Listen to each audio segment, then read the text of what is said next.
Anatomy Trains is delighted to announce a brand new dissection livestream specialty class on September 18th, Lumbopelvic Stability, a one-day layered dissection with Anatomy Trains author Tom Myers and master dissector Todd Garcia.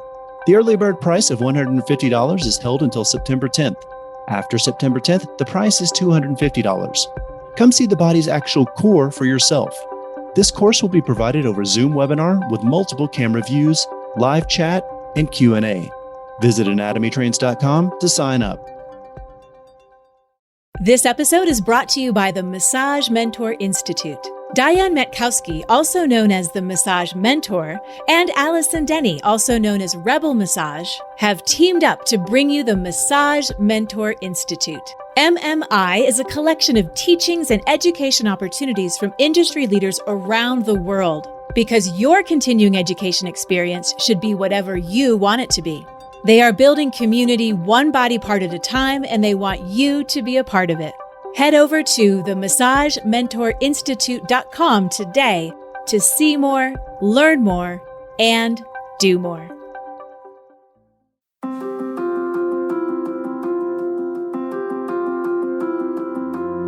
Hi, my name is Allison Denney, and this is the rebelmt podcast, where you'll hear me forcibly colliding the worlds of anatomical jargon and humor. I believe that when you know your anatomy, the what, and you know your physiology, the how, the techniques will follow. But the loads of Latin and the gobs of Greek can make a cranium convulse. It is a little overwhelming to dip your toe into the sea of anatomical knowledge, only to find that it is a bottomless ocean. You are smart, but this is intimidating. You will get there eventually. In the meantime, let's look at things differently so that you will actually want to take a swim, or at least hop on a boat and take a peek at what's under the surface.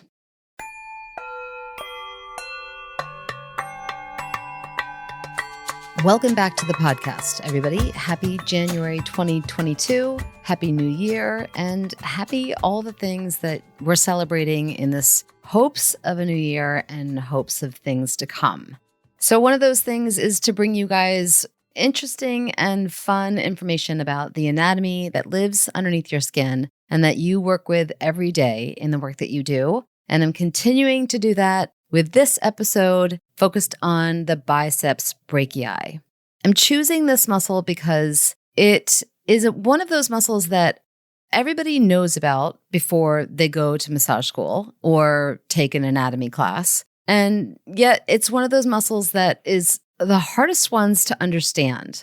So when you're taking an anatomy test and you need to spew out the information about the origins and insertions, it's one of the harder ones to understand. It's got a couple of different attachments at its insertion or at its origin, and then it's got a couple of funky attachments at the insertion that shift the way that it works. And so to dive into this muscle, I wanted to first express a sentiment that a friend of mine reiterated to me that I needed to hear recently, and it was really helpful to me. It's a saying that Mark Twain was accredited to. It's something like, don't let schooling interfere with your education. And I love this thought because I love the idea that we know stuff, and then when we dive in to learn the stuff even in more detail, we tend to forget what we know. And the biceps is a great example of this. So we know the biceps, but then when we start learning about them and all of the little nuances and intricacies of where this muscle is and what it does, we forget kind of, the big picture of what we really know originally. And especially when it comes to body work, we can get lost in the details, and then we're starting to work on somebody's upper arm and issues they may have with the biceps or related to the biceps. And then we get so lost in the details of the anatomy that we forget that we really know this muscle is an upper arm muscle, an elbow flexor, and attaches in through the shoulder. So basic stuff here, but also really cool, also really intricate. So all that being said, I want to dive in. So I'm going to start off by talking about why the biceps are called the biceps. So the formal name is the biceps brachii. And if we break this down really easily, biceps means two heads. Bi is the word two. And then brachii has anything to do with the arm. And so this is a muscle that has two heads and it's in the arm. And you see this play out with a lot of other names of muscles, the coracobrachialis or the brachioradialis. You get all the names, all those Latin names intertwined with the name of the muscle telling you kind of where it is and what it does or what it attaches to. And I love that about anatomy. And the biceps brachii is no different. But the fun little tidbit that I don't think many people know is that the biceps every once in a while can actually have a third head, which makes the name of the biceps kind of comical. But it only happens in about 10% of the population, and I've never come across it in my practice. I'm not sure if you have, but it's one of those little fun facts. It's called biceps, and every once in a while it has a triceps, which is not the muscle we're focusing on. But the biceps, the origin of the biceps. So if you look at the biceps on a picture, you see that there are two heads, like I talked about before, and the origin is a short head and a long head. And the short head is going to fall more medially or closer to the chest, and that attaches onto the coracoid process of the scapula. And the long head crosses up over the shoulder a little more laterally, and its attachment is the supraglenoid tubercle of the scapula. So the first thing that I want you to notice is that both of those attachments are on the scapula, which is otherwise known as your shoulder blade, very floating, moving bone. And so the fact that the biceps attach onto this funny wing on your back is an interesting look into how this front arm muscle can attach onto this bone that's actually on your back. The coracoid process, as you might already know, pops through the shoulder and you can feel it in the front of your shoulder. It's pretty sensitive to feel. And that's, again, where the short head attaches. And then the long head attaches onto the supraglenoid tubercle of the scapula, which is a really fancy way of saying it's the top part of where the humerus fits into the scapula. So the humerus and the scapula are like a ball and socket joint. The head of the humerus is the ball and the scapula is the socket, and that little socket is called the glenoid fossa. And so anything that we talk about around the glenoid fossa is going to have that glenoid word in it. So when we talk about the supraglenoid tubercle, it's a super fancy way of saying the bump at the top of the glenoid cavity. So the origin of the long head of the biceps basically runs deep into the shoulder and latches onto this bump at the top of the glenoid fossa of the scapula. So already we're looking at an interesting relationship between these two attachment sites and onto this bone that moves, but around different aspects of the humerus to get there. So then as these tendons come down and form the belly of the muscle that we all know and love and is happily flexed among all those who like to work out and get buff, the convergence of this muscle is the main chunk of the anterior aspect of your upper arm. And then it comes down and attaches technically onto the tuberosity of the radius and the aponeurosis of the biceps brachii. But what's interesting here is that when we're talking about this attachment, the radius is the only bone that is spoken about, but the aponeurosis that is part of this insertion actually attaches onto the ulna. And so you get this really cool thing that the biceps do because of the insertion all the way down after it crosses over the elbow. So to make this a little more clear, the biceps come down, they sink deep into the front of the elbow, and if you flex your elbow with a little resistance, you can see that tendon of the biceps pop up right in the crease of your elbow. It's one of the more common things to play with when you're starting to palpate anatomy. And this is one of the things that I love to do when I used to teach. But what you're really feeling there is that combination of the biceps tendon and the aponeurosis. But the aponeurosis is going to slide off and go a little bit more towards the ulna, which is the pinky side. And the main tendon is really attaching onto that tuberosity or that bump of the radius, which is your thumb side. But when we flex the elbow, or when somebody wants to show off how strong their biceps are, how big their biceps are, they'll typically point their elbow out to a wall and then pull their wrist towards the shoulder, which is flexing the elbow. And then every once in a while, you'll see somebody who takes their wrist and kind of moves it like a little head looking around the room. So pointing the wrist first towards their own head and then pointing it away towards the wall where their elbow is pointing. you start to see the biceps move. So this is a strongman trick. It's totally fun. Like, you can make your muscles move. And the way to do that is by moving your wrist around. But the reason why this happens is because of that division of the tendon attachment onto the radius and onto the ulna. So when you move your wrist while you have your biceps flexed, that's actually creating a supination and a pronation of the forearm, which there's lots of different muscles that do that, but the biceps are one of them that can create that movement. And what you're looking at with that rotation is the lengthening of the attachment of the aponeurosis as it goes down to the ulna, and you're moving your wrist away from you. So your little wrist that's acting like a head is turning away from your own face. That's pulling the ulna away from the shoulder or moving it into pronation. And what that does is it lengthens out the biceps a little bit, but you still have the biceps contracted because you're technically flexing your elbow. So this is also why when you work your biceps out and you're trying to get them stronger, you do the different bicep curls or you do the different chin-ups and pull-ups with your wrist in different positions, because it changes how those fibers of this muscle contract. And this is where I think it gets really cool. So technically speaking, the biceps brachii are responsible for 3 actions. Flexing the elbow, which I already talked about. It's also responsible for flexing the shoulder. And then it's got a 3rd action, which is to supinate the forearm.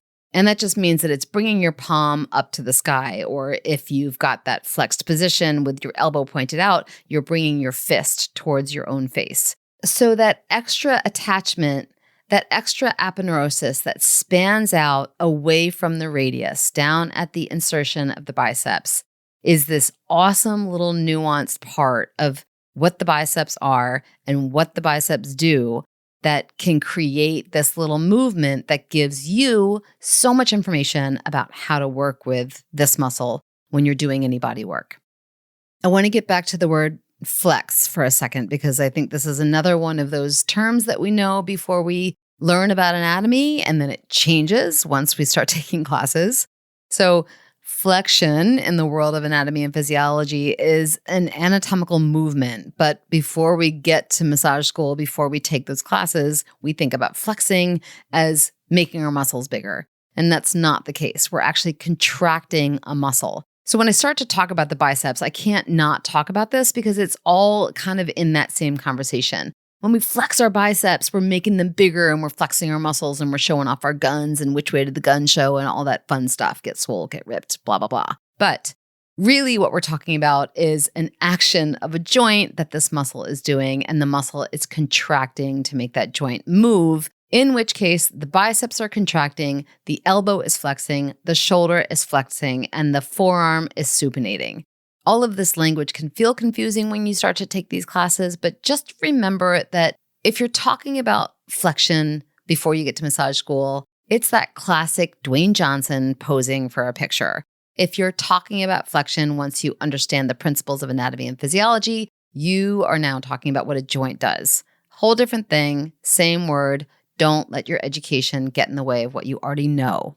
Let this be something that you can know in your own head, but when your client starts talking about flexing their muscles, don't get technical with them while they're on the table, because that's not what they're there for. The other cool fun fact that I want to mention about the biceps is that it's a superficial muscle, but it's also deep. And having this information in your pocket is really handy.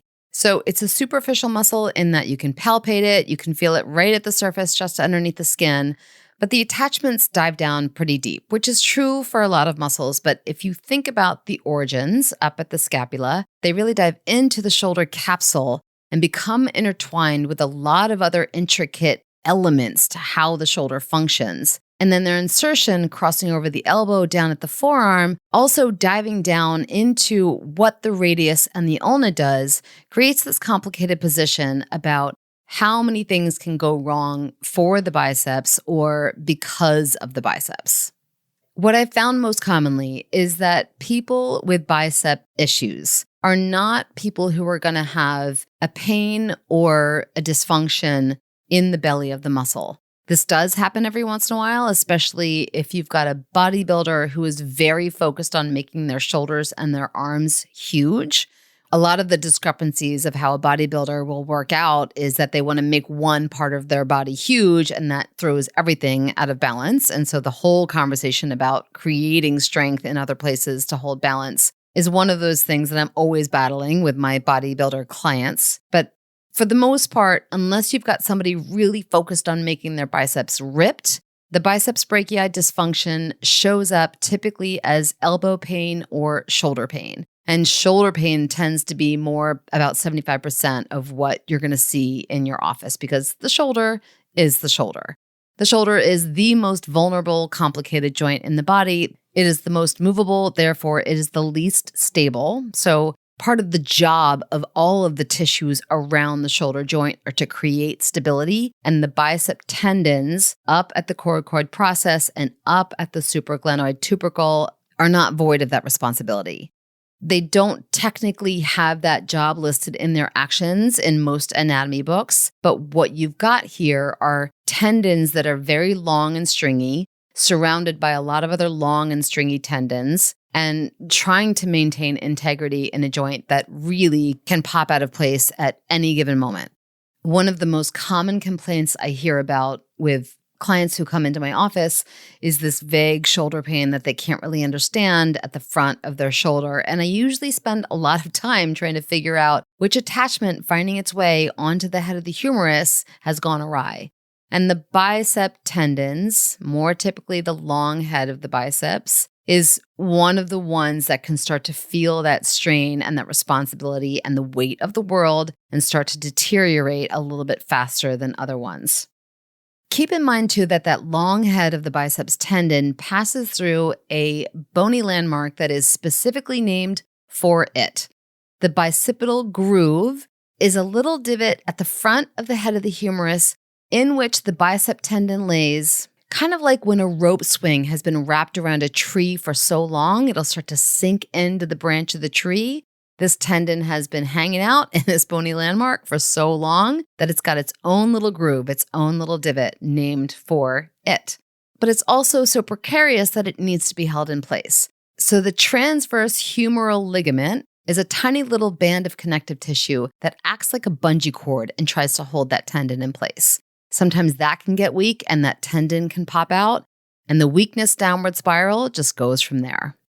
So between the long head and the bicep attachments at the origin and the tendons at the insertion that attaches to the radius and then slips off into an aponeurosis onto the ulna, and the ability for it to be superficial and deep, and all of the different nuanced movements that this muscle creates, I like to think about the biceps a little bit like I think about David Blaine. I think all magicians are really cool, but I have an affinity for David Blaine because I think the way that he presents his magic with such an understated presentation, that is how I think about the biceps. They seem so cool on the surface, especially when they're super well developed, but there's so much happening underneath the surface that we don't see. All these smoke and mirrors to make the appearance of this muscle be what it is makes me feel like all of those attachments and all of those details are really just magic. Try this. With your client supine on the table, remove their arm from the drape and stand next to their torso so that their arm is pointing out to the wall, 90 degrees abducted. Let's say you're working on their right arm. You are going to stand positioned so that you're facing their head, and you're going to take their right hand in your left hand. Create contractions with the knowledge of what these different attachments do. So hold their elbow at 90 degrees of flexion, place your right arm down onto their biceps, and have them face their fist towards their own shoulder as they go to flex their elbow, contracting the biceps. And then have them repeat that process, but with their wrist facing away from their torso towards the far wall. You can get a sense here of where they might be stronger or weaker, and then where you might best apply your work. You can also use the same knowledge or this same trick to create a detailed pin and stretch. So shorten the muscle by flexing their elbow. As you sink down into the biceps, you want to allow their elbow to extend, but position their hand either up or down into pronation or supination and create a lot of length throughout all the different fibers of what these muscles are doing, how these tendons are attaching, and opening up this commonly hypercontracted bundle of muscle fibers. For an added bonus, if you want to have them slide to the edge of the table, you can drop their arm down off the table. This creates a horizontal abduction or just allows the arm to fall down away from their own body, which is going to create even more length and where this muscle originates through the front of the shoulder at the scapula. From here, you can squat down, place their forearm onto your knee, and get refined with your work at the top of the biceps into the origin of this muscle, through all of those complicated tissues of the shoulder, and open up the tissues and create blood flow that quite possibly hasn't been there in a long time. There is indeed so much to do with this information. The biceps brachii are full of magic and smoke and mirrors underneath that skin, and the more you understand it, the more you can do with the client that is on your table. I will repeat what I've said at the beginning of most of my podcast episodes. If you know your anatomy and you know your physiology, the techniques will follow. But don't let that information get in the way of your wisdom. You know where the biceps are. You know what they do. Play around with them, discover how cool they are, and use that wisdom to help your clients find freedom from pain. And here we are, the end of the episode. Thank you to the extraordinary crew over at ABMP for helping me get my words into your ears. And if you want to get any of your words into my ears, or more accurately into my brain via my eyeballs from a computer screen, drop me a line at rebelmt@abmp.com. That's rebelmt@abmp.com. I always want to hear your questions, comments, suggestions, or salutations. Also, if you're interested in checking out anything else I'm doing, head over to rebelmassage.com, where you will find all sorts of fun things to click on, like homemade organic products for your practice, cool links to continuing education classes, thoughts I have typed up and posted here and there, and other Rebel Massage dabblings. Members are loving ABMP 5-Minute Muscles and ABMP Pocket Pathology, 2 quick reference web apps included with ABMP membership. ABMP 5-Minute Muscles delivers muscle-specific palpation and technique videos, plus origins, insertions, and actions for the 83 muscles most commonly addressed by bodyworkers. ABMP Pocket Pathology, created in conjunction with Ruth Werner, puts key information for nearly 200 common pathologies at your fingertips and provides the knowledge you need to help you make informed treatment decisions. Start learning today. ABMP members log in at abmp.com and look for the links in the featured benefits section of your member homepage. Not a member? Learn about these exciting member benefits at abmp.com/more.